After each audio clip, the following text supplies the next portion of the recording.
प्यारे बच्चों, आप सभी का जेसीईआरटी के डिजी स्कूल में स्वागत है।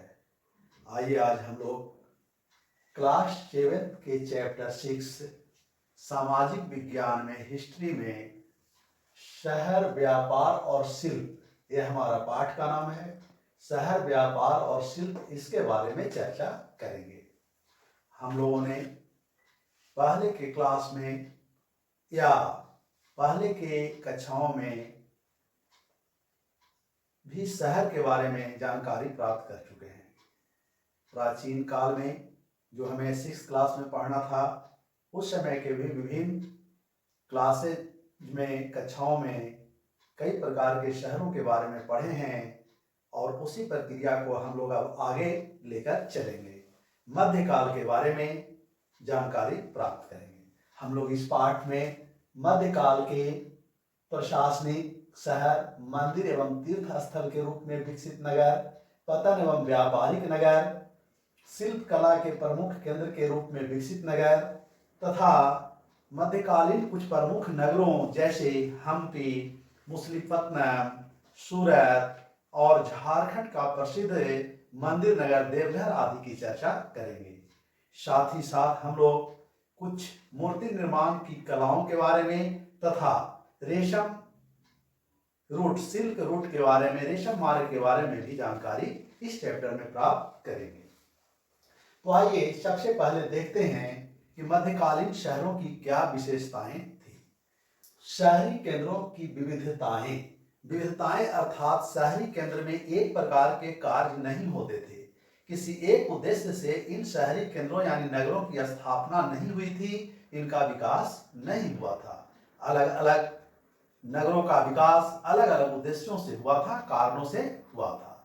आइए सबसे पहले हम लोग पहले के अध्याय में, जैसे दिल्ली सल्तनत में, उसके पहले के चैप्टर में, या मुगल कालीन भारत में मुगल साम्राज्य के अंतर्गत भारत के विभिन्न क्षेत्रों में विकसित कुछ नगरों का नाम जानते हैं। यहाँ हम लोग देख रहे हैं दिल्ली, आगरा, जौनपुर, अहमदाबाद, फिरोजाबाद, हिसार, कुछ प्रमुख नगरों का नाम लिखा हुआ है। इन नगरों का विकास मूल रूप से मध्यकाल में हुआ है। इसी तरह से भारत के कई क्षेत्रों में और कई नगरों का विकास मध्यकाल में हुआ है और ये सभी नगर अलग अलग कार्यों के लिए प्रसिद्ध रहे हैं। इन नगरों के बारे में पता कीजिए कि ये नगर किन शासकों द्वारा स्थापित किया गया था और एक किन उद्देश्यों से स्थापित किया गया था। तो मध्यकालीन नगर जैसे प्रशासनिक कार्यों के लिए, अर्थात कई शासकों ने अपनी राजधानी के रूप में इन शहरों की स्थापना की थी। जैसे दिल्ली राजधानी के रूप में स्थापित हुआ, प्रशासनिक केंद्र के रूप में स्थापित हुआ। उसी तरह से कुछ नगरों की स्थापना व्यापारिक नगर के रूप में, मंदिर नगर के रूप में, पतन नगर अर्थात बंदरगाह नगर के रूप में हुआ। इन नगरों की इस प्रकार से अपनी अपनी विशेषताएं रही हैं। अगर हम यहाँ लिखे हुए नगरों को देखें तो क्या आप बता सकते हैं कि ये नगर किन शासकों द्वारा स्थापित किया गया? हम लोगों ने पहले के क्लास में पढ़ा है, तो इसे रिकॉल कीजिए, याद कीजिए कि दिल्ली की स्थापना किस प्रकार से हुई, किन किन शासकों ने मिलकर किया। क्योंकि हम लोगों ने पहले पढ़ा है कि दिल्ली की स्थापना कई बार में हुई है। जैसे पूर्व मध्यकाल में तोमर वंश द्वारा इसकी स्थापना हुई। यहाँ एक शहर पृथ्वीराज चौहान तृतीय द्वारा बसाया गया। अब उस शहर का नाम याद कीजिए, राय पिथौरागढ़। उसी तरह से दिल्ली सल्तनत के अंतर्गत मोहम्मद बिन तुगलक ने दिनपनाह नगर, जहांपनाह नगर, ये दोनों दिल्ली में है। तो किसकी स्थापना की थी, याद कीजिए। अगर एक की स्थापना मोहम्मद बिन तुगलक ने की तो दूसरे नाम से किसने किया, सिरिक फोर्ट के रूप में किसने स्थापित किया। तो इस तरह से दिल्ली एक राजधानी और प्रशासनिक नगर के रूप में कई शासकों द्वारा स्थापित किया गया। उसी तरह से आगरा, यहाँ लिखा हुआ है सिकंदर लोदी, तो आगरा की स्थापना सिकंदर लोदी द्वारा किया गया था। अब सिकंदर लोदी लोदी वंश का शासक था। उसी तरह से जौनपुर उत्तर प्रदेश में स्थित है, इसकी स्थापना फिरोज शाह तुगलक यानी तुगलक वंश के शासक फिरोज शाह द्वारा किया गया था। अब यहाँ दो और नाम इसमें ऐसा लिखा हुआ है जिसकी स्थापना फिरोज शाह तुगलक द्वारा ही किया गया था, जिसके बारे में हम लोगों ने पहले पढ़ा है। तब आपको बताना है इसमें से और कौन से दो नगर थे जिसकी स्थापना फिरोज शाह तुगलक द्वारा किया गया था। आप इसमें से चुनिए। अहमदाबाद, अहमदाबाद की स्थापना अहमद शाह द्वारा किया गया। तो इस तरह से और अनेक नगर थे जिसकी स्थापना अनेक शासकों ने अपनी राजधानी नगर के रूप में, पतन नगर के रूप में या किसी न किसी गतिविधि के लिए किया था। तो अब आप यहाँ एक क्रियाविधि एक्टिविटी कर सकते हैं। कैसे कर सकते हैं? क्योंकि जब हम इतिहास पढ़ते हैं तो इसे कैसे लंबे समय तक याद रखें, अपने दिमाग में रखें, लॉन्ग टाइम मेमोरी कैसे बने, इसके लिए कुछ कार्य करने होंगे।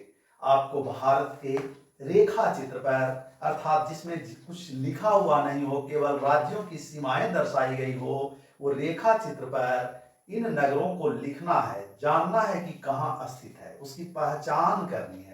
और जब हम पहचान करेंगे तो साथ में एक सूची बनाएंगे जिसमें लिखेंगे कि दिल्ली, तो दिल्ली की स्थापना किसके द्वारा हुई और इसके बाद ये किस लिए प्रसिद्ध रहा है। मान लिया जाए कि एक शहर मध्यकाल में स्थापित हुआ हम्पी, जिसके बारे में अलग से ही हम लोग इस वीडियो में या अगले वीडियो में पढ़ेंगे। तो हम्पी किस राज्य में है, भारत के मानचित्र पर पहचानेंगे। उसके बाद वह किस लिए प्रसिद्ध है, राजधानी नगर था, वहां कई मंदिर हो सकते हैं, उसकी स्थापना किसके द्वारा की गई। तो अलग अलग कॉलम बनाकर एक लिस्ट बनाएंगे, सूची बनाएंगे और भारत के मानचित्र पर, नक्शा पर उसे देखेंगे। तो इस तरह से अगर समझकर पढ़ेंगे तो इतिहास की घटनाएं और ये जिन चीजों के बारे में हम लोग पढ़ते हैं एक लंबे समय तक याद रख सकते हैं। इसी तरह से कुछ ऐसे शहर जैसे लाहौर, तंजावुर, फतेहपुर सीकरी आदि की भी स्थापना मध्यकाल में की गई थी। अब आइए सबसे पहले देखते हैं प्रशासनिक नगर कौन कौन थे। तो लाहौर, जैसा कि नाम लिए, लाहौर मुख्य रूप से राजधानी नगर, प्रशासनिक नगर के रूप में विकसित हुआ। दिल्ली सल्तनत के संस्थापक कुतुबुद्दीन ऐबक द्वारा लाहौर को ही राजधानी बनाया गया था और बाद में दिल्ली सल्तनत की राजधानी दिल्ली में स्थापित हुआ था। तो इस तरह से प्रशासनिक नगरों में दिल्ली, लाहौर और कई नगर, जैसे हम्पी की चर्चा कर रहे थे, कर्नाटक में है, आगे चलकर विजयनगर साम्राज्य आया था, उसकी राजधानी के रूप में स्थापित हुआ। तो प्रशासनिक गतिविधियों का केंद्र राजधानी के रूप में नगरों की स्थापना हुई और ये धीरे धीरे बड़े नगर के रूप में विकसित हो गए। उसी तरह से मध्यकाल में शहर, व्यापार और शिल्प, मध्यकाल में शहर, व्यापार और शिल्प जो ये हम लोग देख रहे हैं, तो कई और केंद्रों की स्थापना हुई जिसमें मंदिर नगर के रूप में, तीर्थ स्थल नगर के रूप में कुछ केंद्र स्थापित किए गए।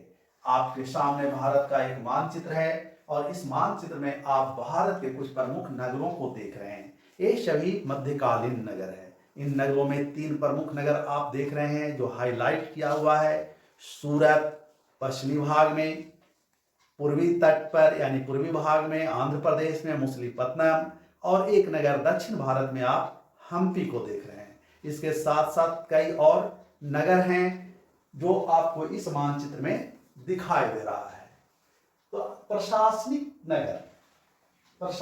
नगर के बाद हम लोग अब देखेंगे मंदिर एवं तीर्थ स्थल के रूप में इस समय किन नगरों का विकास हुआ। इस समय कई बड़े नगर तीर्थ स्थल के रूप में विकसित हुए। प्राचीन काल में भी देख रहे थे कि कुछ ऐसे नगर का विकास हुआ था जो तीर्थ स्थल के रूप में और धार्मिक गतिविधियों का केंद्र बन चुका था। धार्मिक गतिविधियों के केंद्र बनने के कारण यहाँ पुजारी वर्ग रहने लगे थे, पुरोहित वर्ग यानी पूजा पाठ कराने वाले रहने लगे थे और उनके कारण आर्थिक गतिविधियां भी विकसित होने लगी थी। तीर्थयात्री यहाँ आते थे और रहते थे। इन चीजों की चर्चा हम लोग चैप्टर 2 में कर चुके हैं, अध्याय 2 में विस्तृत रूप से कर चुके हैं कि किस प्रकार से इनका विकास हुआ था। मंदिर राजाओं द्वारा निर्मित किया गया, राजाओं द्वारा दान दिया गया, धार्मिक अनुष्ठान करवाए गए और इस तरह से वहां धीरे धीरे जनसंख्या बढ़ने लगी और एक नगर का रूप ये मंदिर और तीर्थ स्थल के केंद्र ले लिए। इसके आसपास काफी जनसंख्या बसने लगी। इन नगरों में जैसे अभी चर्चा कर रहे थे हम्पी में बड़े बड़े मंदिरों का निर्माण किया गया था। इसी तरह से सोमनाथ, गुजरात में देखें तो सोमनाथ का विकास मंदिर नगर के रूप में हुआ। मध्य प्रदेश में विदिशा का विकास मंदिर नगर के रूप में हुआ है। और तिरुपति का विकास आंध्र प्रदेश में, मदुरै, कांचीपुरम आदि का विकास तमिलनाडु में हुआ है। तो ये धार्मिक और तीर्थ स्थल के रूप में जिन नगरों का विकास हुआ, ये सभी नगर मंदिर नगर के रूप में ही विकसित हुए। अब भारत के मानचित्र पर इन नगरों को खोजिए, पहचानिए और उसकी सूची बनाइए कि भारत के कौन कौन से प्रमुख तीर्थ स्थल के रूप में नगर विकसित हुए हैं। प्रशासनिक और धार्मिक नगर के रूप में विकसित नगरों के बाद आइए अब हम लोग देखेंगे पतन नगर एवं व्यापारिक केंद्र। मध्यकाल में समुद्र के तट के किनारे कई पतन नगरों का विकास हुआ था, जो पहले से भी बंदरगाह के रूप में कार्य कर रहे थे, अर्थात वैसे नगर जिन केंद्रों से व्यापार वाणिज्य दूसरे देशों के साथ होता था। समुद्री जहाज से सामान भेजे जाते थे और वहां मंगाए जाते थे। ऐसे नगर को बंदरगाह नगर या पतन नगर कहते हैं। इन नगरों में कुछ नाम यहाँ लिखा हुआ है, मछलीपत्तनम, सूरत, ये पतन नगर के उदाहरण हैं। इसी तरह से कुछ व्यापारिक केंद्र जैसे मुर्शिदाबाद और कासिम बाजार का नाम लिखा हुआ है, ये व्यापारिक केंद्र थे, प्रसिद्ध केंद्र थे। तो प्राचीन समय से ही भारत के लोग दूसरे देशों के साथ व्यापार करते रहे थे। दक्षिण एशिया, दक्षिण पूर्व एशिया या अरब सागर से होते हुए मध्य पूर्व के देशों में व्यापार करते रहे थे। मध्यकाल में भी अंतरराष्ट्रीय व्यापार प्राचीन काल की तरह आगे चलता रहा। जैसे मछलीपत्तनम का नाम आप देख रहे हैं, यह पूर्वी तट पर आंध्र प्रदेश में विकसित एक प्रमुख बंदरगाह रहा है। यहाँ से दक्षिण एवं दक्षिण पूर्व एशिया के देशों के साथ वस्तुओं का व्यापार होता रहा है। इस तरह से सूरत अब भारत के मानचित्र पर अगर देखेंगे तो सूरत एक प्रमुख व्यापारिक केंद्र के रूप में विकसित रहा। आज भी इसका व्यापक महत्व है। सूरत भारत के पश्चिमी तट पर गुजरात में स्थित बंदरगाह है। सूरत अगर पश्चिमी तट पर है तो मछलीपत्तनम आंध्र प्रदेश में पूर्वी तट पर, देखिए यहाँ मछलीपत्तनम है और इस जगह सूरत है। तो इस तरह से कुछ व्यापारिक केंद्र बंदरगाह के रूप में विकसित हुए, जिससे वस्तुओं को दूसरे जगहों पर भेजा जाता था। मुर्शिदाबाद पश्चिम बंगाल में है और कासिम बाजार भी पश्चिम बंगाल में स्थित है। मुर्शिदाबाद रेशम के वस्त्र के उत्पादन का प्रमुख केंद्र था, जबकि कासिम बाजार सूती वस्त्र, जो महीन सूती वस्त्र मलमल कहते हैं, उसके उत्पादन का प्रमुख केंद्र रहा था। मुर्शिदाबाद अपनी व्यापारिक गतिविधियों के कारण ही विकसित हुआ और 1704 ईस्वी में बंगाल की राजधानी भी बना था। कुछ बड़े और छोटे व्यापारिक केंद्र भी थे और व्यापारिक कार्य भी समय करते थे। अगर छोटे और बड़े व्यापारिक केंद्रों को देखें तो व्यापार कई प्रकार का होता था, जिसमें बड़े व्यापार, छोटे व्यापार और बंजारे घूम घूम कर व्यापार के रूप में उस समय कार्य करते थे। अगर छोटे व्यापारी को देखें तो ये सीमित क्षेत्र में काम करते थे, अपने वस्तुओं को स्थानीय बाजार में लाते और ले जाते थे। कुछ बड़े व्यापारी होते थे, वो बड़े क्षेत्र पर व्यापार करते थे, दूसरे देशों के साथ भी वस्तुओं को भेजते थे और लाते थे, अर्थात आयात और निर्यात करते थे। और ये किस प्रकार करते थे? तो उस समय समुद्री जहाज से करते थे। स्थल मार्ग से बहुत कम व्यापार होता था। स्थल मार्ग से व्यापार का एक प्रमुख साधन सड़क मार्ग था, और हम लोग आगे के वीडियो में देखेंगे कि सड़क मार्ग के रूप में मध्य एशिया में रेशम मार्ग का विकास हुआ था, सिल्क रूट का विकास हुआ था।